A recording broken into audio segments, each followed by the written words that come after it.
Bonjour à tous. Aujourd'hui, nous avons le plaisir de recevoir Maître François Verdeau. Bonjour François. Bonjour. Bienvenue sur ce podcast. François, vous êtes avocat associé dans le cabinet Franklin et vous dirigez le département immobilier. Donc c'est un cabinet qui compte aujourd'hui précisément 119 personnes, c'est ça? Oui, exactement. Ouais. Ok. Et 24 associés dont vous faites partie. 25. 25. Mais mes chiffres n'étaient pas justes. Une arrivée récente. Bon, parfait pour cette petite mise à jour. François, tout le monde le sait, je pose toujours cette question en début de podcast à vos confrères. Qu'est-ce qui vous a donné envie de devenir avocat? Alors, ce qui m'a donné envie de devenir avocat, c'est probablement à la suite d'événements familiaux assez banal, la nécessité ou l'envie de participer à une œuvre de justice, en fait, et d'entrer dans cette profession pour défendre les causes qui me paraissaient justes. Donc c'est plutôt effectivement une vocation assez jeune, puisque j'avais environ 14 ans, j'ai voulu être pompier, j'ai voulu être pilote de chasse, et puis finalement je suis devenu avocat pour porter la robe. Défendre la veuve et l'orphelin. Oui, alors peut-être pas de manière aussi consciente, mais il y avait effectivement un souhait de ma part d'entrer dans cette profession pour tout ce qu'elle représente en termes de défense sur un plan social, et puis également pour son prestige, parce que c'est une profession qui est relativement cinégénique.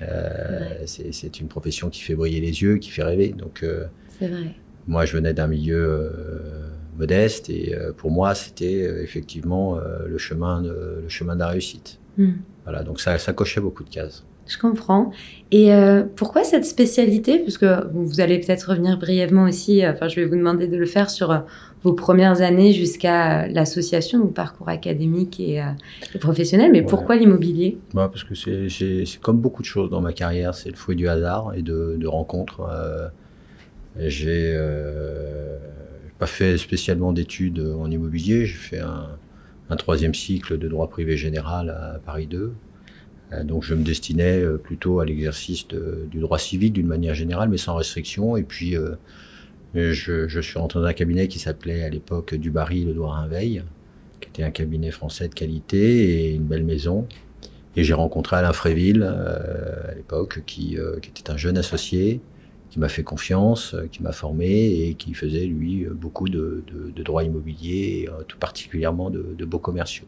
Okay. Donc voilà, c'était par le pur produit du hasard, voilà, donc, et de cette rencontre. Mais c'est, comme je vous le dis, c'est assez fréquent au cours de ma carrière d'avoir pris des décisions à la suite d'une rencontre et finalement d'une coïncidence.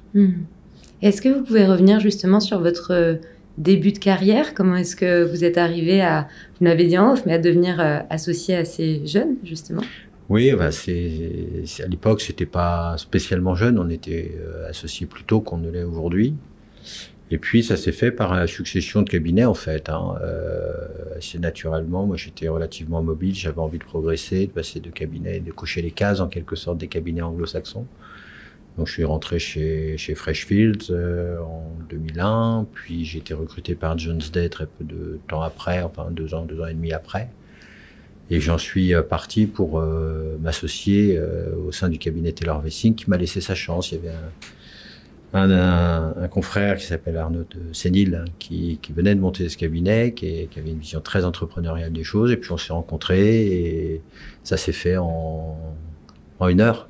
Voilà. Et moi, j'étais évidemment très inquiet de la façon dont les choses allaient se dérouler. Est-ce que j'allais réussir ou pas? Et puis lui avait l'air d'être tout à fait serein et confiant sur mon avenir. Donc je lui ai fait confiance et puis ça s'est bien passé. Donc votre première association, c'était chez Taylor Wessing? C'était Taylor Wessing, exactement, ouais. Et ensuite, qu'est-ce qui s'est passé jusqu'à votre arrivée chez Franklin? Après, le cabinet s'est scindé. Arnaud Sénil est parti. Moi, j'ai fait le choix de ne suivre ni l'un ni de rester chez l'autre. Et donc, j'ai rejoint le cabinet Salance à l'époque, qui avait besoin de développer sa pratique immobilière qui existait déjà. Et on m'a donné aussi la possibilité de développer une belle équipe. Donc on était à ce moment-là 5 ou 6.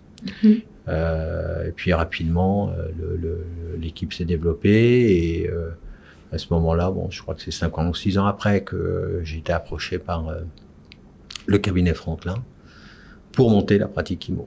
Voilà. Et donc là, je suis parti avec mon équipe sous le bras pour les rejoindre et développer cette pratique from scratch, hein, puisqu'il y avait rien du tout dans cette matière-là. Donc c'était assez enthousiasmant. Puis c'était un cabinet déjà à l'époque prestigieux, avec des gens très dynamiques, très entrepreneuriaux, et c'est ça qui me plaisait. C'était une boutique à ma taille. Je comprends.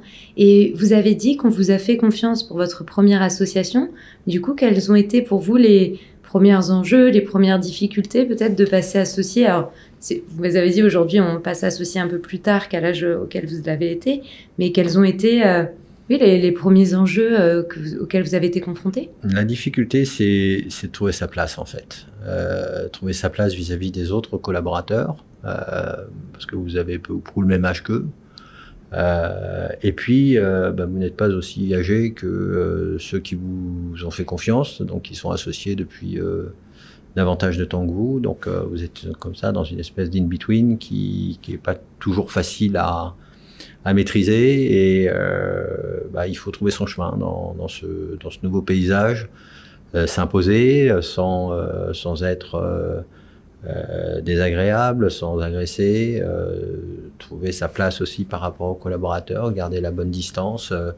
Et ça, c'est pas simple, mais c'est un apprentissage. Et puis, c'est doublé d'une espèce de partnership blues où d'un seul coup, on a aussi l'impression d'avoir réalisé ses rêves et de voir de nouveaux objectifs beaucoup plus lointains et peut-être moins emblématiques. Développer une clientèle, tout ça, c'est beaucoup plus flou comme objectif. Réussir comme associé, c'est assez flou, le concept de réussite. Passer associé, c'est un cap. Voilà, vous y êtes, c'est ce dont vous rêviez quand vous étiez plus jeune. Et une fois que c'est fait, et maintenant, voilà, que vais-je faire? C'est vraiment le propos. Et ça, c'est assez compliqué à assimiler et trouver des objectifs qui sont souvent des objectifs financiers, un peu redondants. Chaque année, on remet les compteurs à zéro. C'est pas tout à fait la même logique que celle qui vous guidait jusqu'à présent. Obtenir mes examens, mon bac, mon DUG, puis mon troisième cycle, trouver un premier job, devenir collaborateur, et puis enfin le Graal, devenir associé. Et puis une fois que le Graal est trouvé, tout à fait. Voilà, on va le rester pour le reste de sa carrière, c'est-à-dire les 30 ou 35 ans qui restent derrière. Et il faut remplir tout ça d'objectifs pour que ça reste enthousiasmant. Oui, et puis que ça vous garde aussi stimulé. Qu'est-ce qui, pour vous, alors c'est peut-être un petit peu difficile à dire, mais a fait la différence pour que vous ayez ce statut d'associé rapidement dans votre carrière, avec le recul, avec aujourd'hui votre esprit critique? Est-ce que c'est la technique que vous aviez sur le traitement des dossiers, ou est-ce que c'est justement, vous parliez aussi de développer sa clientèle, tout ça, est-ce que c'était vos skills sur ces aspects-là? C'est un peu tout ça à la fois, en fait. Je pense que c'est pas mal de chance, parce que il faut trouver les gens qui vous font confiance, et pour les trouver, il faut les rencontrer. Il faut qu'ils soient sur votre chemin, ou vous soyez sur le leur. Donc, effectivement, il y a un facteur de chance. Il y a incontestablement un facteur de compétence, parce que, a priori, on ne fait pas associer des clowns. Donc, on est là, c'est un métier sérieux, avec des enjeux importants. Donc, la compétence, c'est un prérequis. Et puis, le reste, c'est assez immatériel, en réalité. C'est ce que vous dégagez, la confiance que vous inspirez, votre force de conviction. Et tous ces éléments qui font que vous êtes un individu particulier à qui on décide subitement de donner un double des clés. Oui. Voilà. Mais c'est pas évident toujours dès le départ, je pense, de trouver ça. C'est pas évident, et en même temps, rien n'est écrit. C'est un petit peu le bonheur de cette aventure, c'est que d'où que vous veniez, qui que vous soyez, vous avez la chance de devenir ce que vous rêvez d'être. Donc, il n'y a rien, vous n'avez pas besoin de faire fortune, vous n'avez pas besoin d'être issu d'un milieu spécialement favorisé. La France apporte à ses enfants une éducation de qualité, donc en tout cas c'était le cas à l'époque, et donc tout vous est ouvert. Après, c'est entre vos mains, et puis également entre les mains du Fatoum, il y a des choses qui vous échappent et vous savez pas pourquoi. Suivant que vous allez rencontrer Pierre, Paul ou Jacques, votre destin sera différent. Et voilà, c'est ça un petit peu là. C'est l'histoire de la vie en réalité. Ça s'inscrit finalement dans votre parcours de vie. Pourquoi vous rencontrez votre conjoint, pourquoi vous êtes heureux avec lui ou pas. Ce sont des choses qui ne s'expliquent pas toujours, qui ne se réduisent pas simplement à des facteurs matériels et déterministes. Il y a des choses qui procèdent d'une forme de magie, de mystère, et c'est très bien comme ça. Et par rapport à vos débuts chez Franklin, vous m'avez dit que vous aviez créé votre département from scratch. Comment est-ce que vous avez fait? Comment est-ce que vous avez trouvé vos premiers clients? Chez Franklin, j'avais déjà des clients. C'était plus compliqué quand je suis arrivé chez Taylor Wessing, parce que je suis arrivé... j'étais collaborateur dans un cabinet américain, donc par définition j'étais suffisamment occupé dans ce cabinet pour ne pas avoir beaucoup de temps de développer une clientèle personnelle, mais j'avais de bons contacts avec des gens qui m'appréciaient comme collaborateur, et quand j'ai décidé de partir à l'aventure, ils m'ont fait confiance, ils m'ont dit tiens, on te fera peut-être travailler dans l'avenir, et puis je les ai rappelés, je les ai mis au défi de le faire, et puis ça s'est bien passé à ce moment-là. Et comme c'était de beaux noms, de beaux clients, finalement, de fil en aiguille, le petit dossier apporte un autre petit dossier, puis encore un petit dossier, et toujours un petit dossier. Puis un beau jour, on décide de vous confier des choses un petit peu plus importantes, parce que vous avez passé les tests, vous avez capté la confiance, et à ce moment-là, c'est un petit peu comme quand on vous a fait associer, et c'est un petit peu le couronnement aussi. C'est ça la vraie association, c'est quand des clients commencent à vous faire confiance, à vous, en plus de la firme dans laquelle vous travaillez. Voilà, c'est l'intuitu personnel. Quand vous arrivez à capter la confiance de gens, de professionnels de très haut niveau, et que vous vous dites, finalement, s'il me fait confiance, c'est que j'ai quelque chose à lui apporter. Ça se fait un peu de fil en aiguille, finalement, en fait. Oui, c'est ça. Il n'y a pas de recette magique. Les choses se font petit à petit, paisiblement, sans agitation, en gagnant peu à peu, jour après jour, la confiance de vos interlocuteurs. Voilà. Au-delà d'ailleurs de l'entreprise elle-même pour laquelle ils travaillent, c'est d'abord la personne que vous avez en face de vous, que vous devez convaincre par votre travail, par votre opiniâtreté, votre imagination, votre créativité, votre gentillesse, votre agressivité, bref, tout ce qui fait qu'un avocat peut mettre sur la table pour servir son client correctement. Vous avez beaucoup appris en fait au fil de l'eau, finalement, de ce que vous dites dans votre carrière. C'est un peu le fruit du hasard, et aussi vous, votre rigueur, votre discipline, votre ouverture d'esprit à ouvrir. Oui, je crois que c'est ce qui est très important, c'est de croire au hasard et en sa chance, et en même temps être en mesure et réceptif pour saisir les moments et les exploiter. Il y a beaucoup de gens qui voient les trains passer sans jamais monter dedans. C'est vrai. Par peur de ne pas savoir où ils vont, etc. Bon, moi j'avais plutôt tendance à monter dans le train avant de me demander où il allait. Voilà. Donc je tentais ma chance. Voilà. Donc et puis l'expérience, l'épreuve vous apprend de toute façon. Vous apprenez chaque jour, et c'est aussi ça la saveur de ce métier. C'est de se remettre continuellement en question et d'apprendre chaque jour. Vous continuez d'apprendre aujourd'hui? Chaque instant. Ouais. Chaque instant, je ne le dis pas parce que je suis pas payé pour me former, mais ce que je fais me forme chaque jour.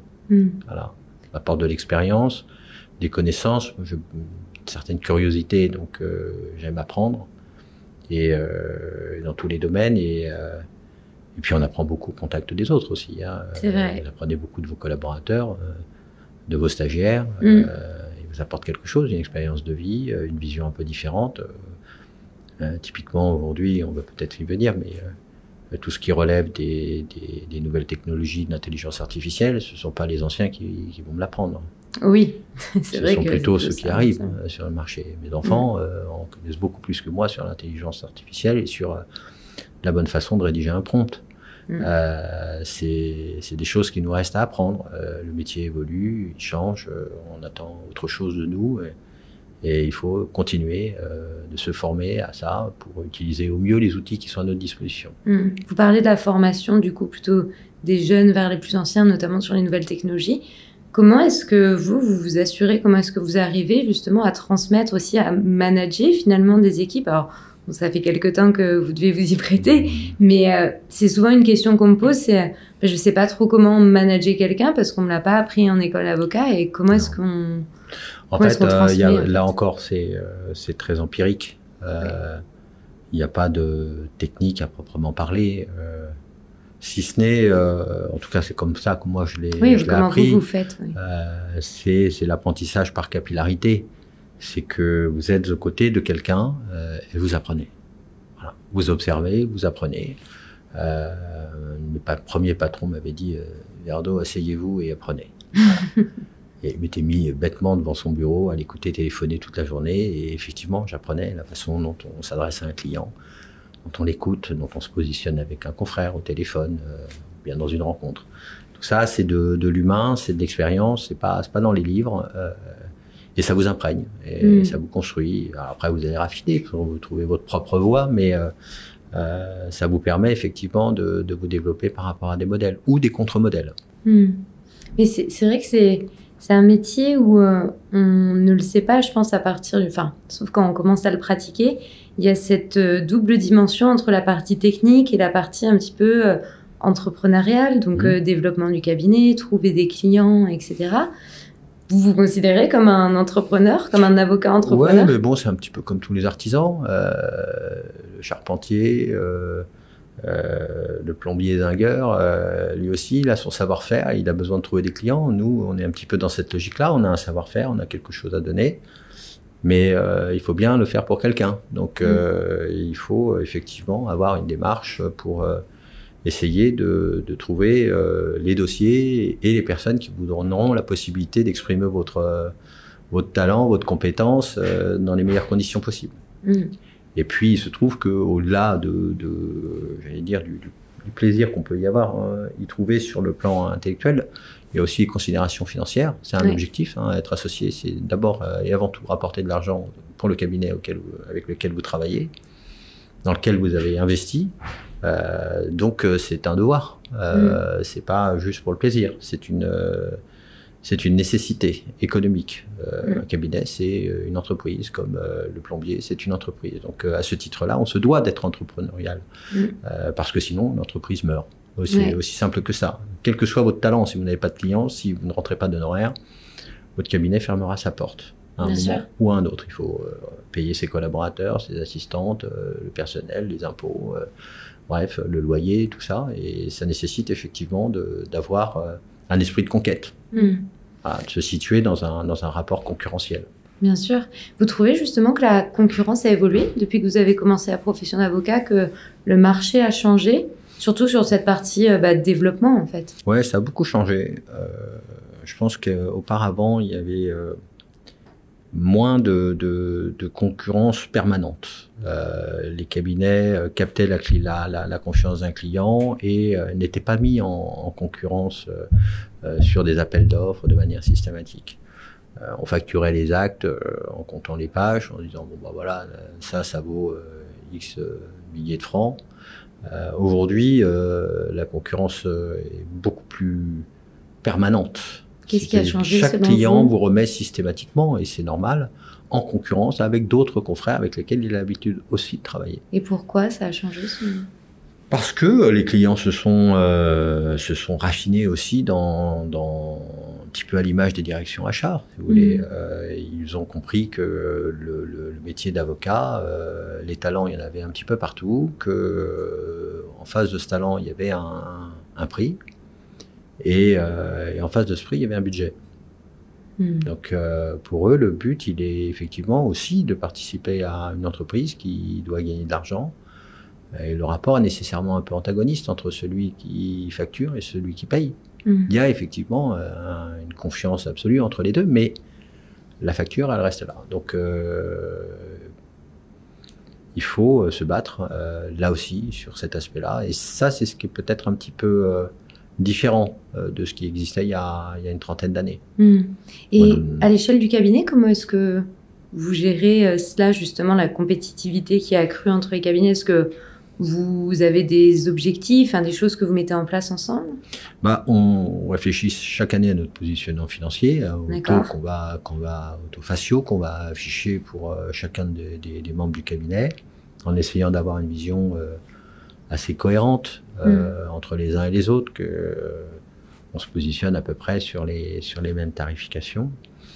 Et puis on réfléchit systématiquement quand un dossier se présente et qu'on est amené à pitcher, comme on dit, à trouver la meilleure équation pour le client, qui n'est pas nécessairement d'ailleurs strictement liée au nombre d'heures qu'on va passer, ni même à une espèce d'obstination à avoir le prix le moins élevé. Non, ce qu'on essaye de faire, c'est de trouver le meilleur ratio possible pour que le client soit satisfait, qu'il ait le sentiment de payer le juste prix par rapport à la qualité de ce qui a été produit et la valeur ajoutée qu'on a créée.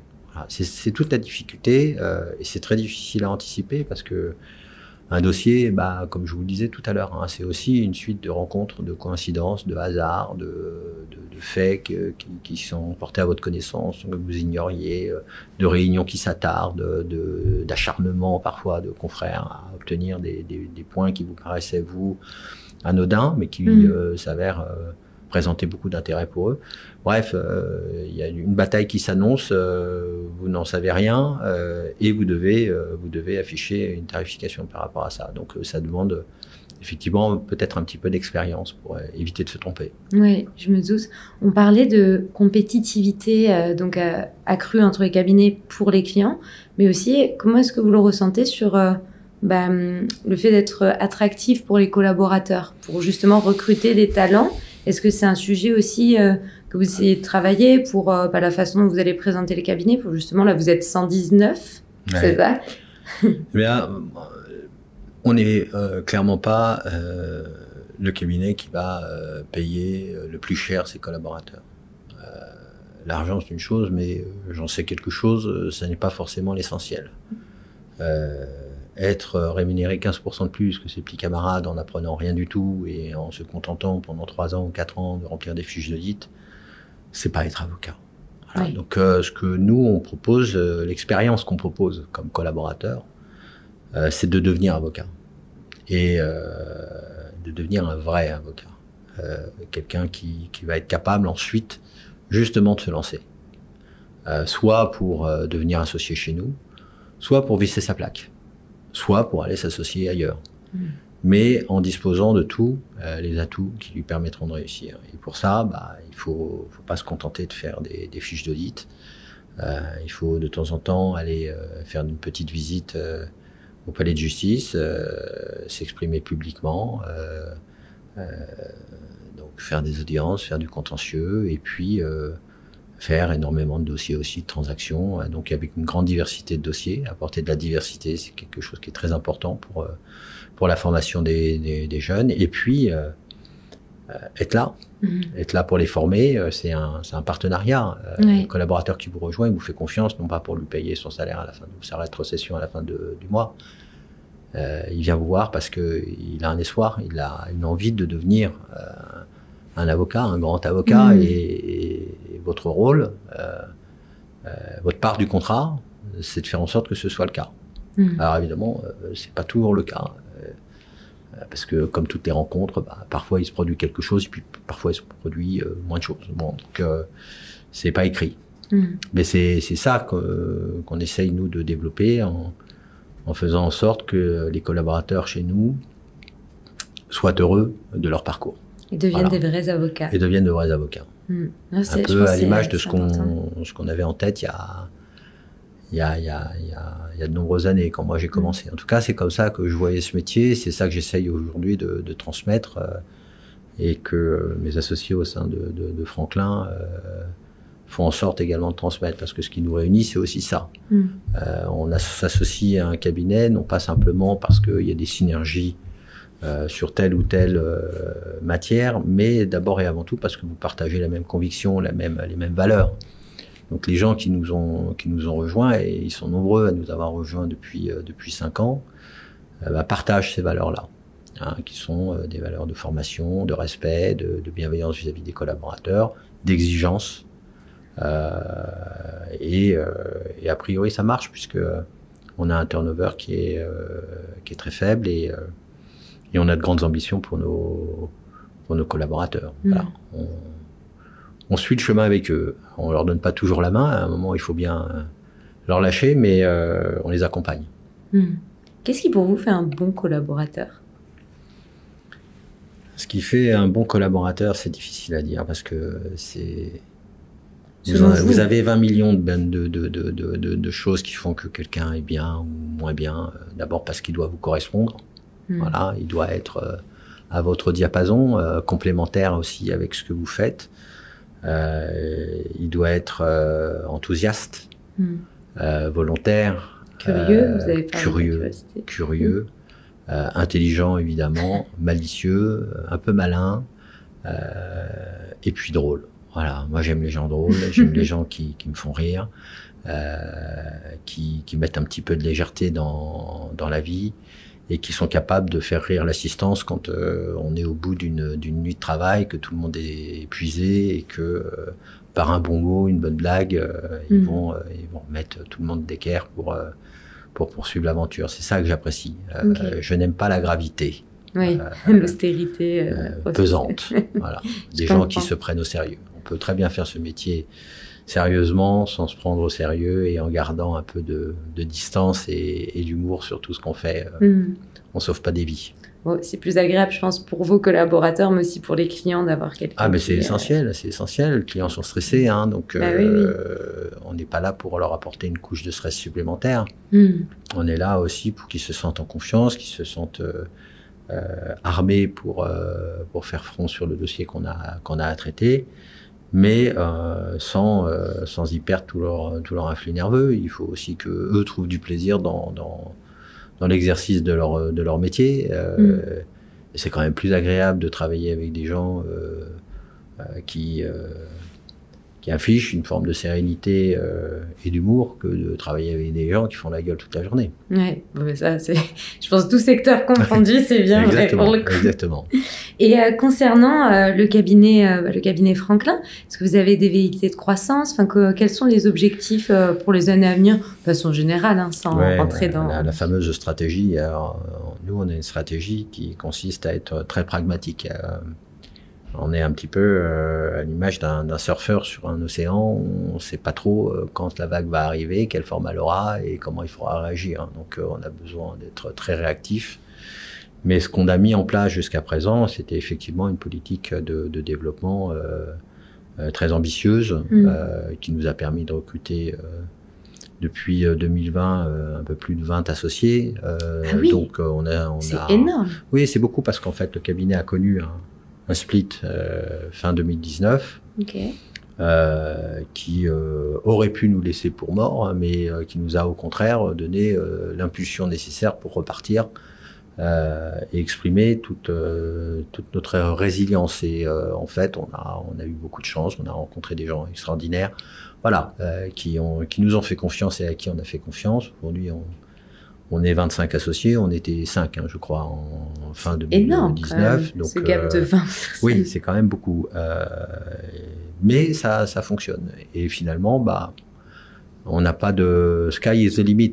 Voilà, donc le cabinet, tant qu'il se porte bien, tant que les gens y sont heureux et que nos clients nous font confiance, il n'y a aucune raison de s'arrêter en si bon chemin. Voilà, donc on a pris des locaux supplémentaires pour se donner des capacités de croissance. Ce qui est important, je pense, c'est dans ce marché...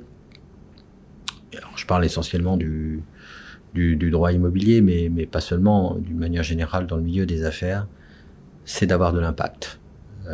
C'est d'être pris au sérieux, et pour ça, il faut être attractif. Pour être attractif, il faut donner des perspectives de développement aux collaborateurs qui vous rejoignent, pour effectivement capter des talents. les futures stars et faire en sorte que le cabinet puisse se développer, continuer de développer son arborescence. Voilà. Donc pour ça, il faut compter dans le paysage, il faut exister. Donc ça ne veut pas dire qu'il faut prendre du poids pour prendre du poids, il faut gagner en efficience, mais ça suppose de prendre de la force. Voilà. Et la force d'un cabinet, c'est la conjugaison des personnes qui le composent. Donc on a effectivement des velléités de développement encore très ambitieuses pour les années qui viennent. Et après on verra quand on s'arrêtera. Ça doit changer quand même de passer de 5 à 25, même pour tout ce qui est prendre des décisions. Oui, mais on était nombreux auparavant. Ah, vous étiez plus nombreux donc il y a eu une espèce de contraction liée au départ de nombreux associés pour un cabinet américain. Ça a été assez compliqué, assez douloureux, oui. Mais finalement, le dimensionnement du cabinet était plus adapté à 25 associés qu'à 5 associés. C'est-à-dire que le costume était un peu grand à ce moment-là. Il y avait de l'écho dans les couloirs, donc, mais tous les dispositifs étaient déjà prépositionnés pour pouvoir accueillir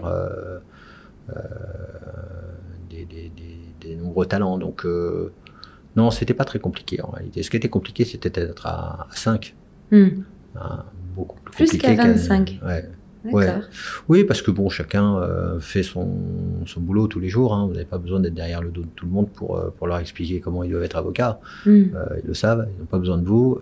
Et si on les a recrutés, c'est précisément parce qu'on pense qu'ils sont capables de le faire. Donc, c'est pas pour être derrière leur dos. Donc, le management qu'il y a derrière, c'est un management, j'allais dire, du quotidien, pour faire en sorte que tout roule, que tout le monde ait ce dont il a besoin pour travailler et pour pouvoir effectivement renforcer les synergies, faire en sorte que les gens s'entendent bien et que, encore une fois, il ne manque de rien pour pouvoir s'exprimer tranquillement, quoi. Je comprends. Et puis vous parliez de valeurs tout à l'heure. Je suppose que de toute façon, prendre des décisions à 5 ou à 25 avec des personnes qui partagent vos valeurs, qui ont les mêmes idées que vous, c'est finalement oui, mais parce qu'on prend peu de décisions en fait. Le fait est que gérer une entreprise au quotidien, c'est prendre des toutes petites décisions de manière permanente, mais on le délègue beaucoup à notre secrétaire général. Il y a plein de choses qui sont faites par lui. Nous, on a un comité de gérance qui se réunit une fois par semaine pour traiter finalement des problèmes du day-to-day. Et ensuite, les décisions importantes, significatives, de toute façon, on les partage avec tout le monde. Donc, on ne prend pas de décision sans avoir consulté nos associés, parce que la décision ultime, celle la plus importante, c'est finalement le recrutement d'un nouvel associé. Ah oui, bien sûr. Donc, il est évidemment indispensable que chacun d'entre nous puisse s'exprimer à ce sujet-là et fasse, le cas échéant, part de ses réserves. Après, il est vrai que plus on grandit, plus c'est difficile parce que faire rencontrer 3 personnes, 5 personnes, 10 personnes ou 25 personnes, c'est quand même pas la même chose pour pour le candidat qui, voilà. Et puis, plus intense. Il faut garder malgré tout un petit peu de souplesse et de dynamique dans un processus de recrutement. Donc, on met en place progressivement une méthodologie peut-être un petit peu plus resserrée, mais in fine, de toute façon, les associés dans leur ensemble adhèrent à la décision. On parlait des objectifs, des enjeux pour le cabinet Franklin là, dans les années à venir. Qu'est-ce que vous inspire le sujet de l'intelligence artificielle? Puisque ça peut être aussi un des objectifs pour certains cabinets. Oui, mais faut pas qu'elle supplante l'intelligence naturelle. Je n'ai pas dit ça. Voilà, c'est un outil, l'intelligence artificielle. L'intelligence, ça veut pas dire intelligence au sens français, c'est un terme américain, c'est une exploitation de l'information. Donc, le travail d'un avocat, c'est d'aller chercher l'information. C'est ça qui va servir de substrat à sa réflexion et à sa stratégie. Donc, c'est un outil qui nous permet de gagner du temps, mais qui peut aussi nous conduire à des impasses si c'est mal utilisé. Donc, le but aujourd'hui, ça n'est pas de se positionner pour ou contre, c'est de s'inscrire effectivement dans une compréhension et une maîtrise de l'outil suffisante pour que ça puisse nous aider et ne pas nous desservir. Le but, ce n'est pas de remplacer des collaborateurs par de l'intelligence artificielle. Le but, c'est d'apprendre aux collaborateurs à se servir de l'intelligence artificielle. C'est ça qui permettra à cette nouvelle génération d'avocats d'être les avocats 2.0, 3.0, 4.0 et à l'infini, parce que les outils ont toujours évolué.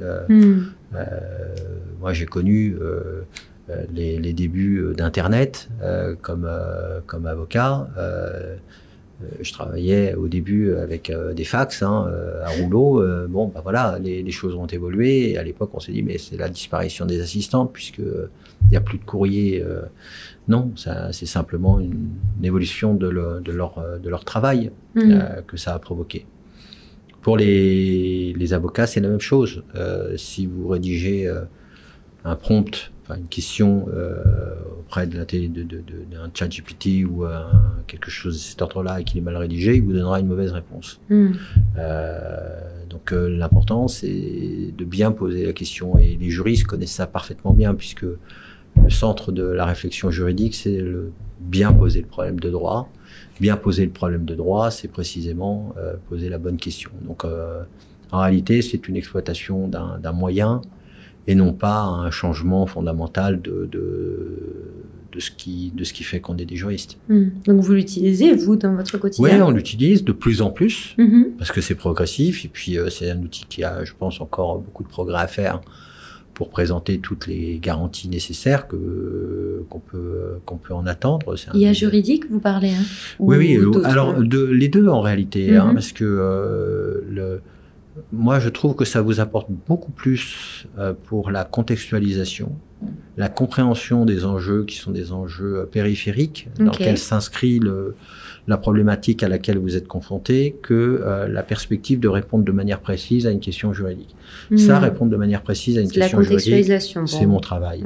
De bien comprendre le contexte général dans lequel ça intervient, en ayant effectivement une analyse synthétique d'une situation, ça c'est quelque chose que l'intelligence artificielle traite très bien, parce qu'en fait elle collecte de l'information et vous en fait quelque part la synthèse très rapide. Donc ça permet effectivement d'avoir une vision de gain de temps et un gain de temps dans la compréhension globale de la problématique à laquelle vous êtes confronté, son environnement, les personnes, les enjeux économiques. Il y a toujours des enjeux qui nous dépassent dans un projet. Donc, comprendre tout ça, c'est finalement se donner les atouts pour répondre ensuite et bien poser le problème de droit et donc bien répondre à la question juridique, ou les questions juridiques, parce qu'il y en a bien souvent beaucoup, et servir encore une fois le mieux possible les intérêts du client. Et comment vous assurez, vous justement, est-ce que vous vous êtes formé au sein du cabinet pour qu'il n'y ait pas de mauvaise utilisation de l'IA, parce que c'est la confidentialité ou même les biais algorithmiques, etc. C'est quand même des sujets qu'on entend souvent. On met en place effectivement des sessions de formation, mais j'allais dire que c'est plus pour des gens comme moi que pour des gens comme vous, parce que les jeunes qui débutent dans ce métier, qui ont 30, 35 ans, c'est leur quotidien en réalité. Moi, l'IA, mes enfants le maîtrisent parfaitement bien. Ils savent parfaitement rédiger un prompt pour qu'il soit pertinent. Ils savent en fixer les limites en termes d'exigence de confidentialité, en termes de réalité aussi des sources qui sont exploitées par l'intelligence artificielle, qui peut parfois avoir des chemins de traverse assez étonnants. Ils connaissent ça. Ils sont baignés de cette culture-là. Moins de la culture du livre, mais bien davantage effectivement de l'exploitation et d'utilisation de ces process-là. Donc eux, on a finalement assez peu à les former. Les gens qui les forment, ce sont les éditeurs finalement d'intelligence artificielle juridique pour utiliser correctement l'outil. Mais la compréhension de la façon dont ça fonctionne et ce à quoi ça peut servir et ses limites, ça, ils le savent déjà parfaitement. En revanche, effectivement, ce sont des gens plus âgés qui n'ont pas forcément été, eux, habitués à utiliser ce genre d'outils. C'est plus pour eux que la question se pose. Pour les faire sortir quelque part de leurs habitudes, bien sûr, pour les faire rentrer dans une mécanique où ils doivent se mettre aussi au diapason. Et ça, c'est plus compliqué. Et est-ce que vous pensez qu'un cabinet qui ne va pas se mettre à utiliser l'intelligence artificielle va de ce fait être moins compétitif que d'autres, que ce soit pour les clients ou même pour les talents? Je sais pas. Ça dépend des dossiers en réalité. Ah oui, vous pensez? L'intelligence artificielle ne permettra jamais de convaincre la partie adverse du bien fondé de ce que vous pensez. Bah oui. Il y a quelque chose qui procède de la conviction, de la personnalité, de votre rayonnement qui fait que effectivement vous allez dégager quelque chose qui va finir par convaincre, par domestiquer en quelque sorte vos adversaires. Il y a cette espèce de charisme qui procède et qui est important chez les avocats, comme chez les artistes. Voilà, il y a cette espèce de chose un peu immatérielle qui fait que on vous écoute ou on vous écoute pas. Ça, c'est pas l'intelligence artificielle qui va le résoudre. Bien sûr. Après, effectivement, sur la recherche de jurisprudence, ça permet de gagner un petit peu de temps, mais c'est pas ça qui va faire que vous gagnez un dossier ou que vous le perdez. Surtout sur le domaine transactionnel, où dans le fond, connaître la dernière jurisprudence de la Cour de cassation sur tel ou tel détail, c'est pas ça qui emporte la conviction de votre contrepartie. C'est votre capacité à la comprendre, la capacité à mesurer ses limites, de comprendre ses objectifs de guerre, comprendre et faire comprendre quels sont les vôtres, les faire accepter. Ça, c'est de l'humain. Et pour l'instant, l'intelligence artificielle n'apporte pas grand-chose de ce point de vue-là. Ça, c'est certain. Donc, les cabinets qui sont très transactionnels, à mon avis, auront un besoin peut-être un petit peu moins fort de l'intelligence artificielle, en tout cas pour cette typologie de dossier. En revanche, je crois que pour le contentieux et la gestion du contentieux, en particulier sur le contentieux de masse, ça a son intérêt parce que ça permet effectivement d'avoir plus rapidement des sources jurisprudentielles, même si pour moi il est quand même globalement assez peu important de savoir ce que le tribunal judiciaire de intelligence artificielle a du mal à faire ça. Elle vous apporte l'information, mais finalement sans véritablement évaluer sa pertinence. C'est à vous, juriste, de regarder, avec l'expérience que vous avez, de conserver un regard critique sur ce qui a pu être jugé. Si tout ce qui était jugé était juste et vrai et parfaitement motivé, eh bien, il n'y aurait jamais de revirement de jurisprudence, il n'y aurait pas de cour d'appel, il n'y aurait pas de cour de cassation. Donc, il y a des erreurs possibles et le fait de la multiplier n'en fait pas une règle commune. Donc, c'est important, effectivement, de regarder, de conserver quand même de la distance par rapport à ça. Ça peut apporter des choses sur le contexte, comme je vous l'ai dit. Ça permet de mieux comprendre et d'aller un petit peu plus vite sur la compréhension des enjeux un peu plus globaux. Mais je ne pense pas que ce soit aujourd'hui de nature à disqualifier tel ou tel avocat. Je ferai toujours plus confiance à un avocat de talent qu'à un avocat d'un mauvais avocat qui dispose d'un bon outil. Tout à fait. C'est juste dans ma tête, j'avais cette idée de prix de coût qui, par exemple, pour un cabinet de notoriété équivalente avec un niveau d'exigence équivalent, qui aurait peut-être un taux horaire un petit peu plus bas parce qu'il y a un usage de l'intelligence artificielle sur des tâches à faible valeur ajoutée, va petit à petit devenir plus concurrentiel que quelqu'un qui ne l'utilise pas, même niveau d'exigence, mais qui va avoir des coûts supérieurs. C'est tout à fait juste ce que vous dites.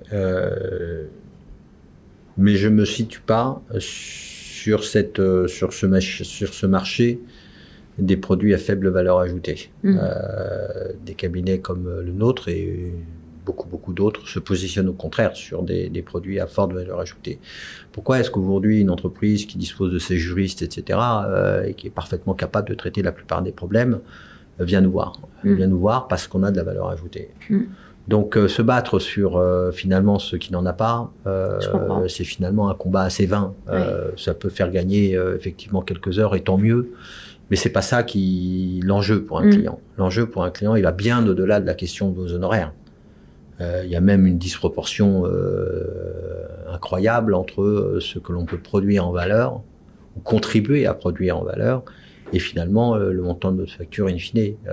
On vend des heures. Mais dans nos heures, il y a autre chose que du temps passé. Il y a de la créativité, il y a du talent, il y a de la conviction, il y a de la réflexion. Bref, tout ça ne se mesure pas simplement avec un taux. C'est vrai. C'est très juste. Mais c'est un vrai débat, je pense, pour certains cabinets. Après, faut être conscient de ce que soi, on a envie de véhiculer en fait aux clients au final. Et c'est de pas se considérer juste comme un tout. Je pense que c'est un très bon avantage concurrentiel aussi. Exactement, mais il y a des cabinets qui exploiteront cette couche de marché, hein, et il n'y a pas c'est pas ni bien ni mal, hein, mais chacun exploite les choses comme il le souhaite. Il y a des cabinets qui veulent se comporter finalement comme des supermarchés. Voilà, vous trouvez à peu près tout ce que vous voulez, vous payez pas trop cher, et puis finalement vous en avez pour votre argent. Bon, ça va bien. Nous, on a plutôt tendance à se percevoir comme des boutiques qualitatives où on apporte quelque chose de plus. On essaye évidemment d'être le plus raisonnable possible par rapport à notre tarification. Il y a un marché, donc il faut être vigilant de ce point de vue-là. Mais ça ne se fait jamais au détriment de notre implication. Oui, voilà. Qualité, et donc, ce que viennent chercher nos clients, c'est pas un prix. Je comprends. Mais écoutez, François, merci beaucoup. En tout cas, c'était un très bon mot de la fin, je pense, qui pourra bien illustrer aussi ce podcast. Et merci beaucoup pour votre partage d'expérience. C'était un plaisir de vous recevoir. Merci d'avoir reçu. Et puis peut-être à bientôt. À bientôt, j'espère. Au revoir. Au revoir. Ouais, voilà. Alors. Oui, je suis bavard quand même. Hein. Bah oui, ça vous a plu 45 minutes. Je vais faire ça.